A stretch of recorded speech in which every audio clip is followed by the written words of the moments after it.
हाँ तो भाई कैसे हैं आप सभी लोग। आप सभी को जैसा पता है कि एसएससी सीपीओ अब खत्म हो चुका है हमारा एग्जामिनेशन।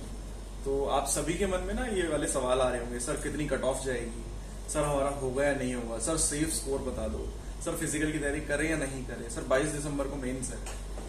तो छोटी सी वीडियो है, पूरा सुनना, बट इस वीडियो को आगे देखने से पहले अभी जाकर टेलीग्राम ग्रुप को ज्वाइन कर लीजिए, जिससे कि जो भी यूजफुल इन्फॉर्मेशन है मैं आपके साथ शेयर कर सकूं।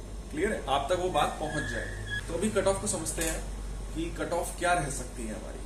तो मैंने भी जितना एनालिसिस करा है अभी चीजों का अपने लेवल पे, और वो एनालिसिस गलत भी हो सकता है after the declaration of the result. Clear है, बट जितना मुझे एक्सपीरियंस है, जितना मैंने समझा, फर्स्ट फैक्टर हमारा ये है कट ऑफ लो या हाई जाने का होता है अटेंडेंस कितनी रही है। क्लियर है, फॉर्म तो भरे ही जाते हैं बट उसमें से अटेंडेंस कितनी रही है। तो यूजुअली हमारी 50% या 45 to 50% रहती है सीपीओ की अटेंडेंस, बट इस बार देखा जा रहा है वो उससे थोड़ा सा कम है, 43% या अराउंड 44% कह सकते हो, परसेंटेज कह सकते हो। तो अगर परसेंटेज कम है मतलब अटेंडेंस कम है, तो इसका मतलब ये बिल्कुल भी नहीं होता सारा ही खराब बच्चा जाएगा, उसमें अच्छा भी हो सकता है। लेकिन कट ऑफ जो होता है वो हमारा एक मिनिमम स्कोर लिया जाता है टॉप मोस्ट बच्चों में से, कि इतने नंबर होंगे कम से कम तो आप इसके अंदर हैं, और बाकी उससे ऊपर वाले ही आपको मिलते हैं।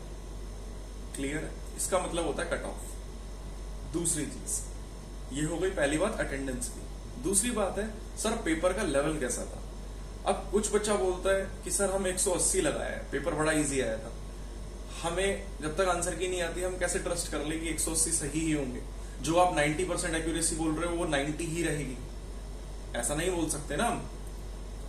तो कुछ बच्चे बोल रहे हैं इसी पेपर को देख के कि सर पेपर जो आया था ना वो कैलकुलेटिव बहुत था, एग्जाम ना बड़ा लेंदी था। उनकी बात भी ठीक है। इस बार का एग्जाम अगर मैं आपको रिव्यू देना चाहूं तो रीजनिंग में आपने एक चीज देखी होगी, जो रीजनिंग एसएससी यूजुअली पूछता है उससे थोड़ा सा हटके वो टाइम टेकिंग रीजनिंग बन रही थी। अगर आप रिलेट कर पा रहे हैं तो आप बताएंगे। रीजनिंग टफ नहीं थी, डिफिकल्ट नहीं थी, रीजनिंग में टाइम लग रहा था स्टूडेंट्स को। मैं स्टूडेंट्स की बात कर रहा हूं और एसएससी के परसेप्शन की बात कर रहा हूं। एसएससी के अगर ध्यान में रखते हुए हम बात करें तो रीजनिंग वो लेंदी बना रहा था इस पेपर में। ऐसी रीजनिंग वो यूजुअली नहीं देता है। लास्ट सीपीओ जिस भी बच्चे ने दिया होगा तो उससे कंपैरिजन करें तो ये वाली रीजनिंग उसको लेंदी लगी होगी। हाँ, जो इंग्लिश का लेवल है वो भी हल्का सा उसने पैसेज में उठाया था, जो पैसेज वाले क्वेश्चंस होते हैं। तो ये सब फैक्टर्स हैं। ये दूसरा फैक्टर है हमारा कि पेपर का जो लेवल है वो अलग अलग शिफ्ट्स में लगभग 9 या 10 शिफ्ट्स होंगी, तो उनमें डिफरेंट ही रहा है। तीसरा फैक्टर ये होता है यार, जो नॉर्मलाइजेशन है वो किसका कितना होगा। अगर आपकी एक्यूरेसी अच्छी है तो आपका नॉर्मलाइजेशन 12 नंबर भी होगा। मेरे 12 नंबर बढ़े थे लास्ट वाले एग्जाम में, जिसमें मैंने मेडिकल प्रोसेस तक पूरा किया था उसको सीपीओ पे। तो अगर एक्यूरेसी अच्छी नहीं है तो मेरे साथ वालों के 5 नंबर इंक्रीज हुए थे, है ना। तो इस पे भी डिपेंड होता है। अगर लास्ट ईयर की हम कट ऑफ की बात करें तो वो रही थी जनरल कैंडिडेट की यार 115 पॉइंट समथिंग, हम 115 ले लेते हैं राउंड फिगर। ओबीसी की बात करें तो 108 समथिंग रही थी। क्लियर है। एससी एसटी की बात करें तो इससे नीचे नीचे ही जा रही थी कट ऑफ्स। लास्ट जो हमने देखने को मिली थी एससी एसटी की आई थिंक 75 या 80 थी। क्लियर। अब आपको पता है जो एसएससी हमारा कट ऑफ बनाता है वो एसएससी कट ऑफ बनाता है after normalization of the scores of your from your raw marks.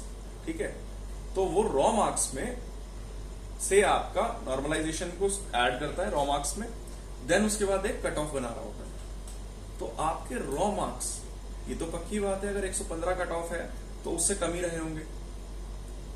अगर रॉ मार्क्स कम होंगे तो हम कितना लें, मिनिमम हम लेके चलते हैं 5 नंबर तो कम होंगे, 6-7 नंबर तो कम होंगे। तो भी कितने बैठे सर, 108 नंबर बैठ गए। तो इसका मतलब जनरल कैंडिडेट से अगर 108 नंबर किसी के रॉ स्कोर थे, मिनिमम लेके चल रहे हैं, तो वो पर्सन आफ्टर नॉर्मलाइजेशन फिजिकल के लिए बुलाया गया था उसको। अब आपके मन में सवाल आएगा, सर 1 मिनट रुको, पिछली बार सीट्स देखना कितनी थी। एग्री, पिछली बार वैकेंसीज बहुत थी, बट जो कट ऑफ होती है वो मेजोरिटी के हिसाब से बनती है। वैकेंसीज कम या ज्यादा होने से बहुत ज्यादा चेंज नहीं आता। बैंकिंग एग्जाम में भी ऐसा होता है। और अगर आप देखेंगे तो एसएससी के एग्जाम में भी ऐसा होगा, थोड़ा सा अगर ध्यान से समझेंगे। वो कैसे? वैकेंसीज इस बार कम है मानते हैं, लेकिन इसमें जो फेजेस हैं उसमें फिजिकल में भी बुलाते हैं वो, फिर मेंस में भी बुलाते हैं, तो उनको ये वैकेंसीज फिल करनी होती है, उनका मोटिव तो यही होता है। अब इसमें फिजिकल जो होता है ना, वो फिजिकल हर एक पर नहीं होता, तो इसमें वो अगर और एग्जामिनेशंस में 10 गुना बच्चे बुलाते हैं तो इसमें उनकी मजबूरी है 20 गुना बुलाने पड़ेंगे, 20 नहीं तो 15 गुना तो बुलाने ही पड़ेंगे। क्लियर है?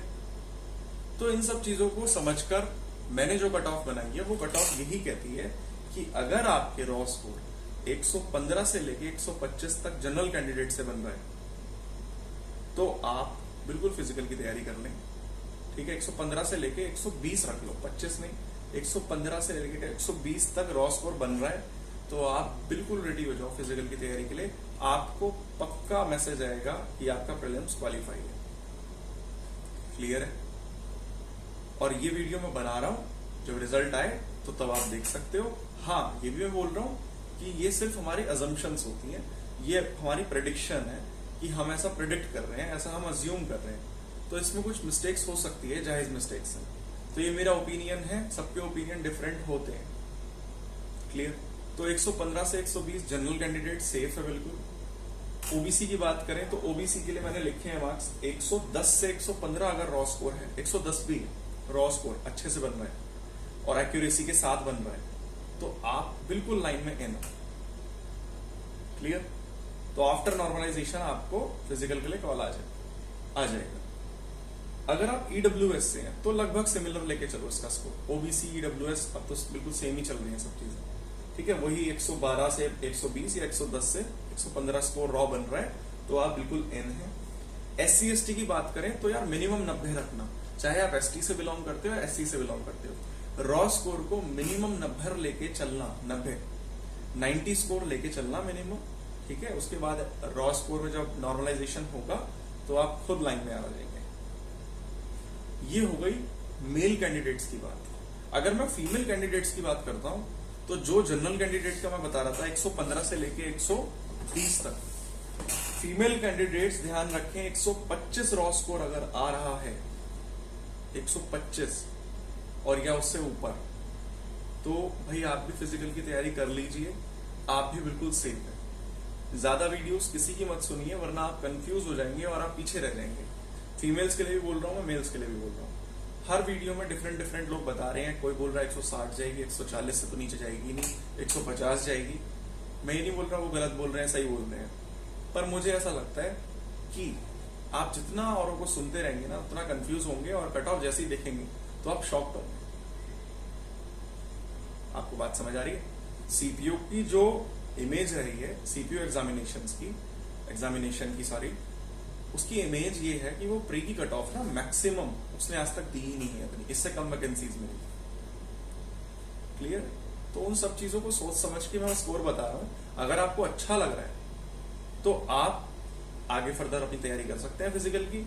नहीं लगती है मेरी कट ऑफ पे, आपको मतलब ट्रस्ट नहीं हो रहा है तो आप फिजिकल की मत करिए तैयारी, कोई भी इशू नहीं है।